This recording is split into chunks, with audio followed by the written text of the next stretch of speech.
3 F-35 விமானங்களை மூழ்கடித்த Iran. ஆயுதங்களை கீழே போட்டுவிட்டு 100 இஸ்ரேலிய வீரர்கள் சரணடைந்தார்கள். ஹிஸ்புல்லா தகர்த்த மெர்கவா. FURU கப்பலை மூழ்கடித்த ஈரான். குவைத்தில் 386ஐ தாக்கிய IRGC. ஓமனில் 2 கப்பல்களை காணவில்லை. தொடரும் நேபாளத்தினுடைய கொடூரம். பிரிட்டனில் தொழுதவருக்கு நடந்த கொடூரம். ஹூத்திகளுடைய எச்சரிக்கை. சவுதியினுடைய கூட்டணி. மனநலம் பாதிக்கப்பட்ட தந்தை கொல்லப்பட்டார். அதை வாக்குமூலம் கொடுத்த மகனும் கொல்லப்பட்ட காசாவாசியினுடைய கண்ணீர் கதை உட்பட இன்டர்நேஷனல் லெவலில் இன்னைக்கு நடந்திருக்கக்கூடிய முக்கியமான செய்திகளும் அந்த செய்திகளை ஒட்டி வந்திருக்கக்கூடிய வீடியோக்கள், அந்த வீடியோக்களுடைய உண்மை விளக்கங்களை தான் இன்ஷா அல்லாஹ் இந்த பதிவில் நம்ம பார்க்க இருக்கிறோம். அதுக்கு முன்னாடி நம்ம பேட்டை டிவி யாரெல்லாம் சப்ஸ்கிரைப் பண்ணாமல் இருக்கீங்களோ அவங்களாம் சப்ஸ்கிரைப் பண்ணிட்டு இந்த வீடியோவை முழுமையாக பார்த்துட்டு உங்கள் நண்பருக்கு ஷேர் செய்யுங்க.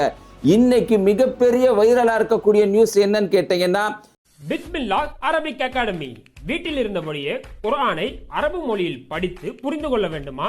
முஸ்லிம் மற்றும் முஸ்லிம் அல்லாதவர்கள், ஆண்கள், பெண்கள், வயது வரம்பு கிடையாது. கல்வி தகுதி தேவையில்லை. திறமை வாய்ந்த அனுபவமிக்க ஆசிரியர்களை கொண்டே வகுப்புகள் நடத்தப்படுகிறது. 3 மாதத்தில் குர்ஆனை சிறந்த முறையில் கற்றுத்தரப்படும். மேலும் விவரங்களுக்கு கீழுள்ள எண்ணை அணுகுங்கள். இன்னைக்கு மிகப்பெரிய வைரலா இருக்கக்கூடிய நியூஸ் என்னன்னு கேட்டீங்கன்னா, இஸ்ரேலிய ராணுவ வீரர்கள் அவர்களுடைய ஆயுதங்களை கீழே போட்டுட்டு உடனே சரணடைஞ்சு எங்களை எப்படியாவது காப்பாத்துங்க காப்பாத்துங்கன்னு கத்திக்கிட்டு ரோட்ல போனாங்க அப்படிங்கிற மாதிரி வரக்கூடிய வீடியோ. அதனுடைய உண்மைத்தன்மை என்ன? அவங்க உண்மையிலேயே அந்த ஆயுதங்களை கீழே போட்டாங்களா? ஆயுதங்களை கீழே போட்டுட்டு அவங்க சொன்னது என்ன அப்படிங்கிறதான் இங்கே ரொம்ப கவனிக்கணும். ஏன்னு சொன்னால், உண்மையுடன் நீங்கள் பார்த்தீங்கன்னா பொய்யை கலக்கக்கூடாது அப்படின்னு நம்ம எல்லாமே தெரிஞ்சிருக்கோம். ஏன்னா உண்மையுடன் பொய்யை கலந்தா நம்ம ஒரு மாய்க்கு போயிடுவோம், நம்ம கற்பனை உலகத்துக்கு போயிடுவோம் அப்படிங்கிறத நம்ம புரிஞ்சுக்கணும். இன்னைக்கு நடந்திருக்கக்கூடிய இந்த செய்தி யார் சொல்கிறான்னு கேட்டீங்கன்னு சொன்னால், இஸ்ரேலில் இருக்கக்கூடிய ஹயோம் அப்படின்னு ஒரு சேனலுங்க.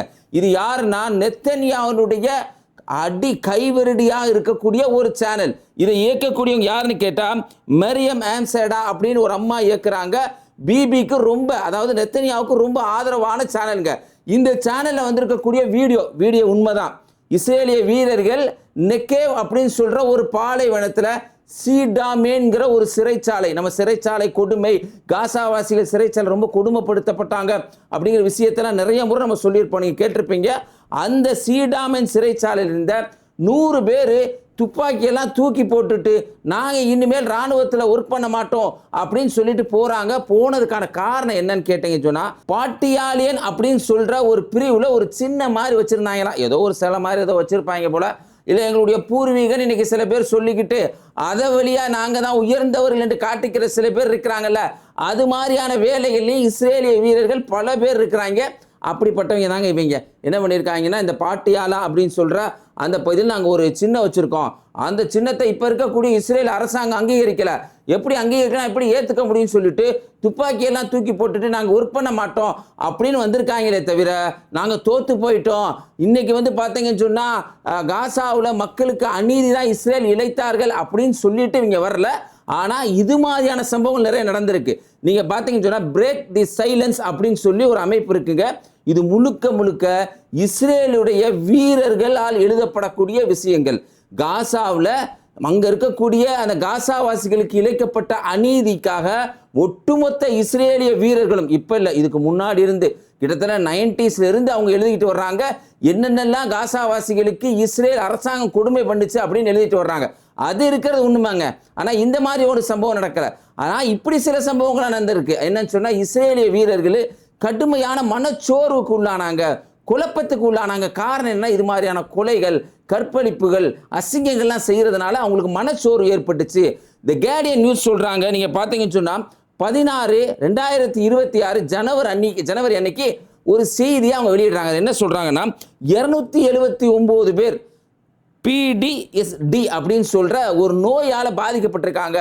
279 பேரும் இந்த நோயால் பாதிக்கப்பட்டு தற்கொலை செய்யறதுக்காக முயற்சி செஞ்சாங்க. நான் செத்து போனாலே பரவாயில்ல. காரணம் என்னன்னா, இது மாதிரி குழந்தைகளை கொல்றது, ரத்தத்தை பார்க்கறது, ஒருத்தவங்க மேலே அத்துமீறி செய்கிறது, இது என்னடா உலகம் அப்படின்னு வெறுத்து போயிருந்தாங்க அப்படின்னு இருக்குது. அதே மாதிரி இந்த பிரேக் தி சைலன்ஸ் அப்படின்னு ஒரு அமைப்பு இருக்குது. இதையும் மீறி சில பேர் வக்கரம் முடிச்சவங்களும் இருக்காங்க. இப்போ வந்திருக்கக்கூடிய ஒரு ஃபோட்டோவை பாருங்க. மேற்கு கரை இருக்கக்கூடிய மேற்கு கரை வாசி அந்த பூர்வீக குடியினுடைய கண்ணை மூடிட்டு 2 பொம்பளைங்க திமுரு பிடிச்சவர்களாக இருப்பாளுங்க போலங்க. இவளுங்க 2 பொம்பளைகளை உட்காந்துக்கிட்டு கைது பண்ணி வச்சிருக்க இடத்துல சிரிச்சுக்கிட்டே ஃபோட்டோ போடுறாளுங்க, இன்ஸ்டாவில் போடுறாங்க. இப்படிப்பட்ட ஆள்களும் இருக்காங்க அப்படிங்க தெரிஞ்சுக்கங்க. அதே சமயம் இப்போ வந்திருக்கக்கூடிய இந்த வீடியோனுடைய உண்மைத்தன்மை இதுதான் அப்படிங்கிறத நீங்கள் புரிஞ்சுக்கோங்க. அதே சமயம் இன்னொரு தரப்பு நீங்கள் பார்த்தீங்கன்னு சொன்னால் ஈரானுடைய தரப்புலேருந்து இன்னைக்கு அவங்க சொல்லியிருக்காங்க, ஜோர்டானில் இருக்கக்கூடிய முஃபாக் சால்ட்டி ஏற்கனவே நம்ம சொல்லியிருந்தோம். இந்த முஃபாக் சால்ட்டி பார்த்தீங்கன்னு சொன்னால் பெரும் ஒரு அமைப்புங்க, பெரும் அதாவது எப்படி சொல்கிறதுன்னு சொன்னால் இந்த முஃபாக் சால்ட்டி வந்து அமெரிக்காவுடைய இராணுவ தளவாடம் அப்படின்னு சொல்ல தேவையில்லை, அமெரிக்காவுடைய தலைமை அப்படின்னு சொல்லலாம். அந்த அளவுக்கு இருக்குது. என்னென்னலாம் அங்கே இருக்குன்னு கேளுங்களேன். F-15, F-16 போன்ற போர் விமானங்களின் ஹேங்கர்கள், அந்த விமானங்கள்லாம் வந்து நிறுத்துறதுக்கு ஸ்டாண்டு மாதிரி வேணும். இப்போ நம்ம பைக்கு கார் மாதிரிலாம் நிறுத்த முடியாது, அதுக்கு ஹேங்கர் வேணும். அது அங்கே தான் இருக்குது. MQ-9 ரிப்பர் பெரிய விமானம் 1300 கோடி ரூபாய் லேட்டஸ்ட்னு சொல்கிறாங்களே அமெரிக்கா, அது அங்கே தான் இருக்குது. அதே மாதிரி பார்த்தீங்கன்னா எரிபொருள் சேமிப்பு மற்றும் நிரப்பு, அதாவது ஜெட் ஃபியூல் இருக்குல்ல, ஜெட்டுக்கு JP-8 நம்ம பயன்படுத்தக்கூடிய அந்த விமானத்துக்கு நார்மல் விமானத்துக்கு ஜெட் A1 அப்படின்னு சொல்லுவாங்க. அதெல்லாம் சேகரித்து வைக்கிற அந்த பெரிய அளவுக்கு சாதாரணமானது மிகப்பெரிய அளவுக்கு அதோடைய வேல்யூவே 400 கோடி ரூபா சொல்கிறாங்க, அது அங்கே இருக்குது. அதே மாதிரி பார்த்தீங்கன்னா ரேடார் கண்காணிப்பு அமைப்புகள், ரேடாருடைய கண்காணிப்பு அமைப்புகள் இருக்குது. கமாண்ட் அண்ட் கண்ட்ரோல் மையம் இருக்குது. அமெரிக்க வீரர்கள் வந்து அங்கே தான் தங்கி ரெஸ்ட் எடுப்பாங்களாம் பாவம், அந்த இடம் அங்கே இருக்குது. அது மட்டும் இல்லாமல் செயற்கைக்கோள் மற்றும் பாதுகாப்பு தகவல் தொடர்பு மையங்கள்லாம் அங்கே இருக்குது. சுருக்கமாக சொல்ல போனால் அந்த ஜோர்டானில் தான் அமெரிக்காவே இருக்குது, அமெரிக்கா மிகப்பெரிய தலைமை இருக்குது அப்படின்னு சொல்லலாம். அந்த இடத்துல இன்னைக்கு ஈரான் சொல்கிறாங்க, அவங்களுடைய நியூஸ் சேனல் இருக்கக்கூடிய ப்ரெஸ் டிவி என்ன சொல்கிறாங்கன்னா F-35 விமானத்தை 3 விமானத்தை நாங்கள் அடித்து மூழ்கடிச்சிட்டோம் அப்படிங்கிறாங்க. ஏன்னா இந்த F-35 விமானம் தாங்க ரொம்ப முக்கியம். இன்னைக்கு துருக்கி கேட்டுக்கிட்டு இருக்காங்களே F-35 விமானத்தை கொடுங்கன்னு. நெத்தனியா கொடுக்காதீங்க அப்படின்னு சொல்கிற விமானம் அதுதான். ஏன்னா ரேடார்லே சிக்காது அப்படின்னு சொன்னாங்க. அதே சமயம் இன்னும் நீங்கள் தெரிஞ்சுக்கங்க, மார்ச் மாதமே சாதாரண மேன்ஸ்பேர்டை எதையோ வச்சு ஈரான் அந்த விமானத்தை அடித்து அமெரிக்காரங்களை பித்து முடிச்ச மாதிரி ஆனாங்க. அது உண்மைங்க. இந்த விமானத்தை தான் ஈரான் அடித்தாங்க. அது பெரிய ஒன்று, உலகத்தில் ஜெயிக்க முடியாத ஒன்றுன்னு எதுவுமே கிடையாதுல்ல, அந்த விமானத்தை ஈரான் அடித்தாங்க. அதே சமயம் இன்னைக்கு இருக்க உலகத்தில் லேட்டஸ்ட் டெக்னாலஜியில் இருக்குது. அதனால தான் முகமது பின் சல்மான் இதை தான் கேட்டார், MBS தான் கேட்டார், F-35 விமானத்தை ஒன்று கொடுங்க எங்களுக்கு அப்படின்னு கேட்டார். அந்த விமானத்துடைய வேல்யூ பார்த்தீங்கன்னு சொன்னால் பேசிக் வெர்ஷன் பார்த்தீங்கன்னா 800 கோடி ரூபாயா. அதில் 3 விமானத்தை நாங்கள் அடிச்சிட்டோம் அப்படின்னு சொல்லி ஈரான் இன்னைக்கு ஒரு செய்தியை சொல்லியிருக்கிறாங்க. அமெரிக்கா தரப்புலேருந்து எப்பவுமே பதில் சொல்கிறதில்ல, நம்மளுக்கு லேட்டாக தான் தகவல் தெரியும். லேட்டாக தகவல் தெரியலனாலும் ஈரான் செயற்கைக்கோள் ஃபோட்டோ வச்சு இந்த மாதிரி இப்படி தான் ஏற்பட்டிருக்கு அப்படிங்கிற நம்மளுக்கு கொடுத்துருவாங்க. செயற்கைக்கோள் ஃபோட்டோ வந்தால் இன்னும் நம்ம உறுதிப்படுத்தலாம் அப்படிங்கிறது தெரிஞ்சுக்கங்க. இதுக்கப்புறம் நடந்திருக்கக்கூடிய இன்னொரு தாக்குதல் பார்த்தீங்கன்னு சொன்னால் ஈரான் வந்து எந்த அளவுக்கு எங்களுடைய வான்பரப்பு, அதே சமயம் வான்பரப்பினுடைய ஏவுகணை எந்த அளவுக்கு இருக்குது, எங்களுடைய மிலிட்ரி ஃபோர்ஸ் எந்த அளவுக்கு இருக்குது அப்படின்னு காட்டுறதுக்காக என்ன பண்ணுறாங்கன்னா எகிப்து, இந்த மேப்பை பார்த்தீங்கன்னா உங்களுக்கு தெரியும், ஈரான்லேருந்து எகிப்தினுடைய கடற்கரை ஆல்மோஸ்ட் இதுக்கிட்ட ஒரு 3000 கிலோமீட்டருக்கு மேலே வரலாங்க.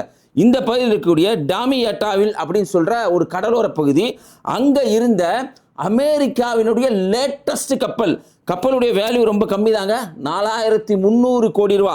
கப்பலுடைய பேர் FURU. இது லேட்டஸ்டாக எந்த அளவுக்குன்னு சொன்னால் இந்த கப்பலில் பார்த்தீங்கன்னா எனர்ஜியோஸ் வென்டார்னு சொல்கிறாங்க. அதாவது நம்ம இப்போ வாகனங்கள் பயன்படுத்துவோம்ல, லாரி இருக்கும், லாரியில் நிறைய வகை இருக்குது. லாரிகள் பார்த்தீங்கன்னு சொன்னால் டிரான்ஸ்போர்ட்டுக்காக ஒரு லாரி இருக்கும், வாட்டருக்காக ஒரு லாரி இருக்கும், அதே மாதிரி பெட்ரோல் எடுத்துகிட்டு போகிறதுக்காக ஒரு லாரி இருக்கும்ல, அது மாதிரி இந்த FURUங்கிறது இந்த கப்பல் பார்த்தீங்கன்னு சொன்னால் இது வந்து முழுக்க இந்த LNG எரிவாயு கேஸ் எடுத்துகிட்டு போவாங்கள்ல, அதனுடைய மூலப்பொருட்கள் ரா மெட்டீரியலை கொண்டு வர மாதிரி தெரியுது. 75 டன் இடம் அளவு உள்ளே கொண்டு போகலாமா. கப்பலுடைய வேல்யூ 4300 கோடிங்க. உள்ள அந்த கொள்ளளவு இருக்குல்ல, அது பார்த்தா 75 டன் அளவுக்கு இருக்குமா. அதனுடைய வேல்யூ அந்த 75 டன் இருக்குல்ல, அதனுடைய வேல்யூ 430 கோடி ரூபாய் 860 கோடி ரூபா இருக்கும். இது எந்த அளவுக்கு நான் பயன்படும் சொன்னால் இதுதான் எரிவாயு, அப்புறம் வந்து ஒரு நாட்டுக்கு தேவையான எரிவாயு, அதே மாதிரி மின்சாரம் தயாரிக்கிறதுக்கு எரிவாயு தேவைப்படும். அதுக்கு அது மட்டும் பெரிய பெரிய தொழிற்சாலைகள், குறிப்பாக ஆயுத தொழிற்சாலைகளுக்கெல்லாம் இது தேவைப்படுமா. இந்த FURU அப்படிங்கிற இந்த கப்பலை ஈரான் அடித்தது மட்டும் இல்லை, இது ட்ரம்ப்புக்கு ஒரு செய்தியை சொல்லியிருக்காங்க. என்னன்னா, நீ என்ன சொன்ன, வான்பரப்பு இல்லாமல் இது ஈரான்ட்ட ஒன்றுமே கிடையாது, 95% முடிஞ்சு போச்சு அப்படின்னு ட்ரம்ப் சொல்லிக்கிட்டு இருக்க இந்த சமயத்தில் தான் ட்ரம்ப்பினுடைய நெத்தி போட்டில் அடித்த மாதிரி எகிப்தில் இருக்கக்கூடிய இந்த பகுதியில் அடித்து ஈரான் தன்னுடைய வல்லமையை நிரூபிச்சிருக்காங்க. பதிலுக்கு அமெரிக்கா விடுவானா? இன்றைக்கி பார்த்தீங்கன்னா ஈரானுடைய பல பகுதிகளை கோஷம் அப்படின்னு ஒரு தீவு, இது சுற்றுலா தீவு. அது மட்டும் இல்லாமல் ஈரானுடைய ரேடார் அமைப்புகள், இராணுவ அமைப்புகள், ட்ரோன் வசதிகள் இதெல்லாம் இருக்கிற இடமாங்க. இங்கே மக்களும் வசிக்கிறாங்க. இந்த பகுதியில் அட்டாக் பண்ணியிருக்கிறாங்க. அட்டாக் பண்ணால் கரெக்டாக அட்டாக் பண்ணாலும் பரவாயில்ல, முன்ன பிடிச்ச நாய்க. இந்த ஃபோட்டோவை பாருங்கள். இந்த அட்டாக்கில் அப்பாவி மக்கள், ஒரு தாய், ஒரு புள்ள, ஒரு குடும்பம் சேர்ந்து இறந்து போயிருக்காங்க அப்படிங்கிற தகவல் வருது. அதே சமயம் ஈரானுடைய கோஷம் தீவில் இருக்கக்கூடிய சில பகுதிகளையும் அட்டாக் பண்ணியிருக்கான் அப்படிங்கிறது உண்மையான செய்தி தான். ஏன்னா இவ்வளோ அடி வாங்கினா விடுவானா நாங்கள் யோசிச்சு பாருங்கள். ஏன்னா இது மட்டும் இல்லாமல் பல பகுதிகள், குவைத்தில் இருக்கக்கூடிய ஒரு பகுதியில் வந்து இன்னைக்கு ஈரான் அட்டாக் பண்ணியிருக்காங்க. குவைத்தில் இருக்கக்கூடிய அலி அல் சலேம் அப்படின்னு சொல்கிற ஒரு ஏர்பேஸ், அதான் அமெரிக்காவுக்கு சொந்தமான ஏர்பேஸ். வாங்கப்பா, குவைத் ரொம்ப வந்து அமெரிக்காவை ரொம்ப கஷ்டப்படுறீங்க, நீங்கள் ரொம்ப நல்லவங்கடா நீங்கள். ஏன்னா ஈராக் போரில் வேற உண்மையை சொல்லி அங்கே 30 லட்சம் வேற கொண்டீங்க, அதெல்லாம் நீங்கள் வாங்க வாங்க அப்படின்னு சொல்லி உள்ளே கூப்பிட்டு அலி அல் சலேம் பேஸ் உட்பட 8 பேஸை கொடுத்துருக்காங்க. பெரிய பெரிய பேஸ். அது இல்லாமல் மறைமுகமாக வேற சில பேஸ்லாம் இருக்க தனி விஷயம். அந்த பகுதியில் பார்த்தீங்கன்னு சொன்னால் 386 ஏர் எக்ஸ்பண்டனர் விங்ஸ்ன்னு சொல்கிற ஒரு பகுதியில் இன்னைக்கு ஈரான் அடிச்சிருக்காங்க அப்படிங்கிற செய்தி வருது. இப்படி அடிக்கலையே பதிலுக்கு என்ன தாக்குதல் ஏற்படும்னா பாருங்கள், ஈரானுடைய இன்னொரு சில பகுதிகள், அந்த பகுதி பார்த்தீங்கன்னு சொன்னால் அஹ்வாஸ் அப்படின்னு சொல்லுவாங்க. இந்த அஹ்வாஸ் பகுதி பார்த்தீங்கன்னா பெரும்பாலும் இராணுவம் இருக்கக்கூடிய பகுதி, ஐஆர்ஜிசியுடைய பெரிய தலைமை பீடம் இருக்க இடம்னு சொல்லலாங்க. அந்த பகுதியில் அடிச்சிருக்கிறாங்க. அதே மாதிரி பார்த்தீங்கன்னா பராஷத் பந்தல் அப்படின்னு சொல்கிற ஒரு பகுதி, மக்கள் வசிக்கக்கூடிய ஒரு பகுதி. குறிப்பாக இந்த பராஷத் பந்தலில் பார்த்தீங்கன்னு சொன்னால் ஒரு ஃபுட்பால் ஸ்டேடியம் மாதிரி தெரியுது. அந்த பகுதி மக்கள் வசிக்கக்கூடிய பகுதிகளை அடித்து உள்கட்டமைப்பை தாக்கி அங்கே வந்து ஏதாவது பொருளாதாரத்தை சேதத்தை ஏற்படுத்த முடியுமா அப்படின்னு ஈரான் நினச்சிக்கிட்டு இருக்கான். ஆனால் அதுக்கு மாற்றமாக ஈரானிய மக்கள் அங்கே இருக்கக்கூடிய அரசாங்கத்துக்கு ஆதரவு கொடுக்குறாங்க. அரசாங்கத்து மேலே எதிர்ப்பு இருக்கக்கூடிய மக்கள் கூட அமெரிக்காவை எதிர்த்துக்கிட்டு இருக்காங்க அப்படின்னு தெரிஞ்சுக்கணும். நம்ம இன்னைக்கு பார்த்தீங்கன்னா ஹிஸ்புல்லாக்கள், இந்த இஸ்ரேல் இவெல்லாம் செஞ்சால் இஸ்ரேல் சும்மா இருப்பான், இஸ்ரேல் அப்படியே ஏதாவது அவனுக்கு சும்மாவே இருக்க மாட்டாங்க, அவனுடைய கை சும்மாவே இருக்காது. யாரையாவது கொல்லணும், எதையாவது செய்யணும். இங்கே சில பேர் மதவெறி பிடிச்சவங்க இருக்காங்கல்ல, எதையாவது ஒன்று பார்த்தோம்னா இதில் உள்ள கோயில் இருந்துச்சா அப்படிங்குவாங்க, அங்கே வந்து மாட்டுக்கறி சாப்பிட்டாங்க, சாதாரண வேச்சோட மாட்டுக்கறி சாப்பிட்டாங்க அப்படிங்குவாங்கல்ல. அது மாதிரி இவனுக்கு நெத்தனியாவுக்கு அவனுடைய குரூப்புக்கெல்லாம் எதையாவது செஞ்சுக்கிட்டே இருக்கணும். பார்த்தீங்கன்னா ஹிஸ்புல்லாக்கள் இருக்கக்கூடிய அல் தாகிர் அப்படிங்கிற ஒரு பகுதியில் சட்டத்தை மீறி, இப்போ ஒப்பந்தத்தை மீறி உள்ளே போகக்கூடாது, அந்த பகுதிக்குள்ளே உள்ளே போயிருந்துருக்காங்க. உள்ளே போனால் ஹிஸ்புல்லாக்கு என்ன சொல்கிறாங்கன்னா, நாங்கள் கொண்டு வந்த மெர்கவாவை நாங்கள் வெடி வச்சு தகர்த்துட்டோம் அப்படின்னு சொல்லி ஒரு வீடியோ அப்லோட் பண்ணியிருக்காங்க. இதில் இன்னொரு சீனும் கிடைக்குது. ஒப்பந்தங்கிற பேரில் எங்கேயுமே எதுவுமே நடக்கிறது இல்லைங்க. பேருக்கு வேணால் ஒப்பந்தம் சொல்லிக்கிறாங்க. காசாவில் ஒப்பந்தம் போட்டிருக்காங்க. இன்ன வரைக்கும் நம்ம பேசிக்கிட்டு இருக்க இந்த சமயத்தில் கூட வீடியோ காட்ட முடியாதுங்க. ஒரு வீடியோ வந்திருக்கு, 3 குழந்தைகளுடைய கால்லாம் செதஞ்சு போய் ரத்தமெல்லாம் ஊற்றுது, அந்த அளவுக்கு இருக்குது. கிட்டத்தட்ட போர் நிறுத்த ஒப்பந்தத்தை மட்டும் 3867 முறை மீறி இருக்கான். 1555 பேரை கொண்டிருக்கான். அதாவது அக்டோபர் 10, 2025 போர் நிறுத்தத்துக்கு அப்புறம் மொத்தம் கொண்டது 70 பேர். அப்போ இந்த போர் நிறுத்தம் என்பதெல்லாம் வெறும் வெற்று வார்த்தையாக தான் இன்னைக்கு இருக்குது அப்படிங்கிறத நம்ம புரிஞ்சுக்க முடியுது. பிரிட்டனில் நடந்திருக்கக்கூடிய இன்னொரு சம்பவத்தை பாருங்க. அங்கே கொல்லி அப்படின்னு சொல்கிற ஒரு அம்மா இந்த என்ன பண்ணால் தொழுதுகிட்டு இருக்காங்க. தொழுகிறவங்க வந்து பப்ளிக்காக போய் யாரையும் டிஸ்டர்ப் பண்ணல, அது வந்து ஒரு வே கிடையாது. அதேமாதிரி பிரிட்டனுடைய சட்டத்தில் ஒரு பொது இடங்களை தொழுவுறதுக்கு தடை கிடையாது. ஆனால் மக்களுக்கு டிஸ்டர்ப் ஏற்படுற மாதிரி பண்ணக்கூடாது.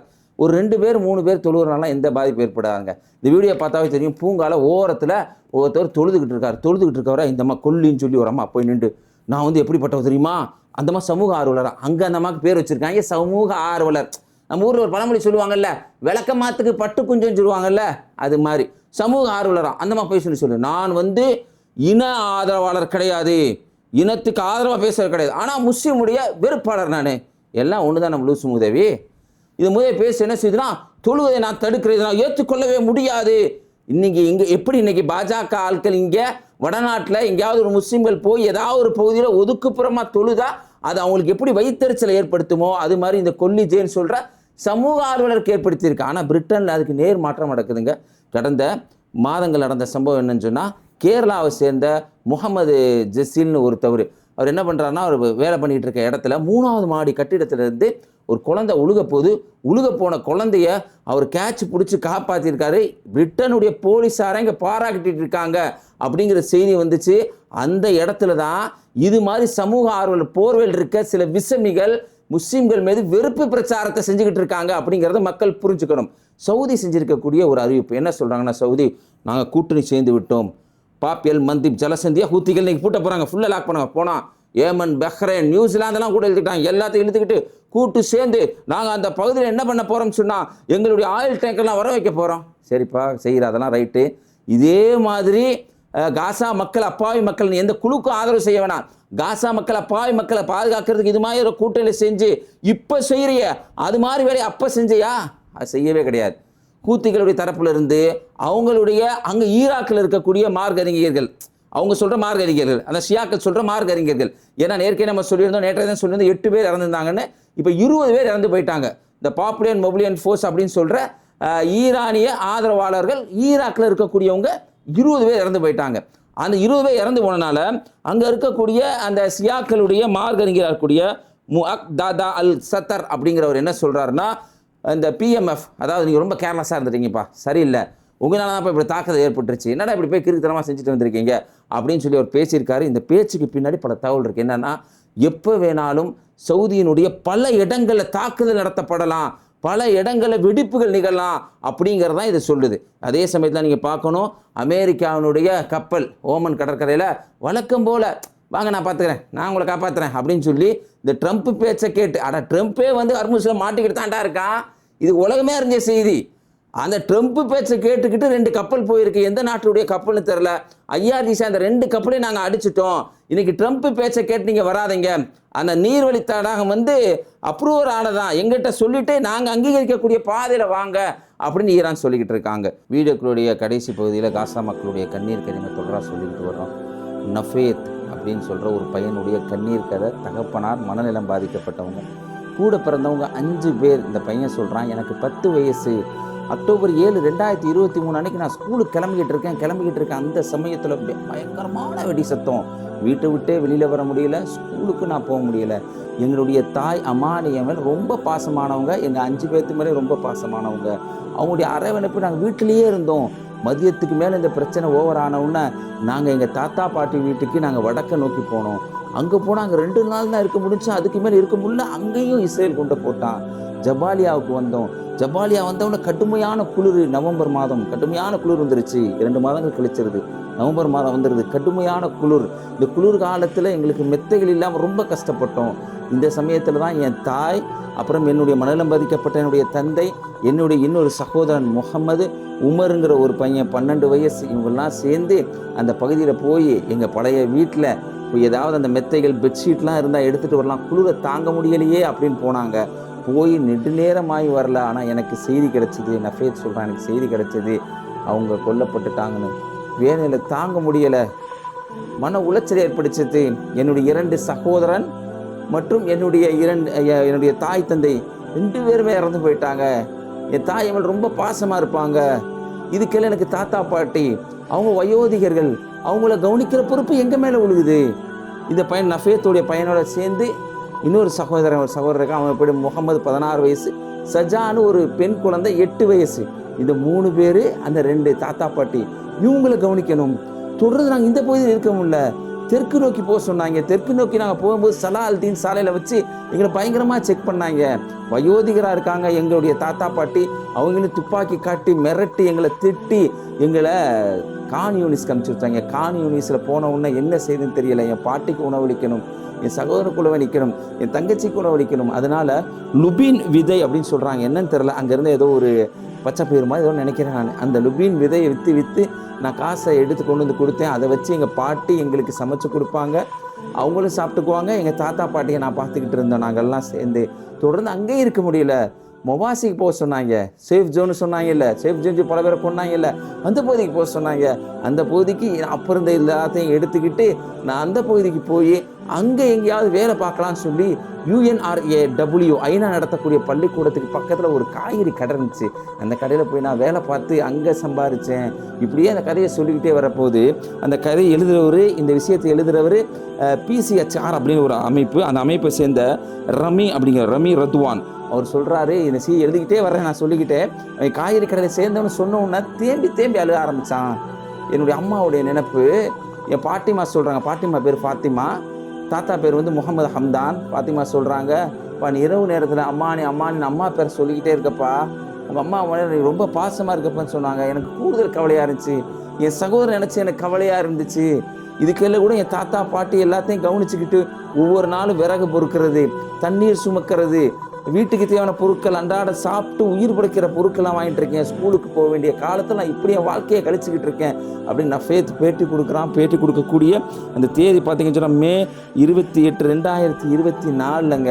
பேட்டி கொடுத்த அடுத்த நாளே இந்த பையன் பசி தாங்க முடியாமல் தெற்கு பகுதிக்கு தான் பாட்டி ஃபாத்திமாவோட போய் ஒரு மூட்டை மாவு, 10 வயசில் ஒரு மூட்டை 25 கிலோ மாவை தூக்குறதுக்காக போன சமயத்தில் இஸ்ரேலிய குவாட் காப்டர் மூலியமாக குண்டு போட்டு ஆன் தி ஸ்பாட்டில் அந்த பையன் இறந்து போகிறான். இந்த செய்தி எழுதினார்ல ரமீத் ரத்வான் அவர் பேர். இந்த செய்தி அவருக்கு சொல்லப்பட்டவன அந்த பையன் நேற்று அழுதுருக்கிறான். இன்னைக்கு அந்த பையன் இறந்துட்டான். இப்படியான மலையில் அந்த பையன் சொல்கிறான், மனக்கோளாறான எங்கள் அப்பா, மனநலம் பாதிக்கப்பட்ட எங்கள் அப்பா என்ன பண்ணார், இஸ்ரேலை கொண்டுட்டாங்களே அப்படின்னு அந்த பையன் சொல்கிறான். சொன்ன பையனை இப்போ உயிரோட இல்லை. இதுதான் அந்த பையனுடைய ஃபோட்டோ. இதுதான் இஸ்ரேலுடைய உண்மை முகம். பாருங்க, இந்த இஸ்ரேலை யாராவது ஆதரிப்பாங்களா? யாருன்னு பார்த்தீங்கன்னா இந்தியாவில் இருக்கக்கூடிய பாஜக ஆதரவாளர்கள் ஆதரிக்கிறாங்க. இப்படியான நிலைமை இருக்குங்க. ஆனால் இந்திய மக்கள் மனிதநேயத்தை விரும்பக்கூடிய மக்கள். அப்படிப்பட்ட மக்களுக்கு இந்த ஸ்டோரியெல்லாம் தெரிஞ்சிருக்காது. இதெல்லாம் குட்டி கதை, பொய் கதை இல்லை, ஒரிஜினல் கதை. இந்த செய்தியை நம்மளுடைய நண்பருக்கு ஷேர் செய்யுங்க. இந்த வீடியோ பற்றி உங்களுடைய கருத்தை கமெண்ட்டில் பதிவு செய்யுங்க. இணைந்திருப்போம். அஸ்ஸலாமு அலைக்கும்.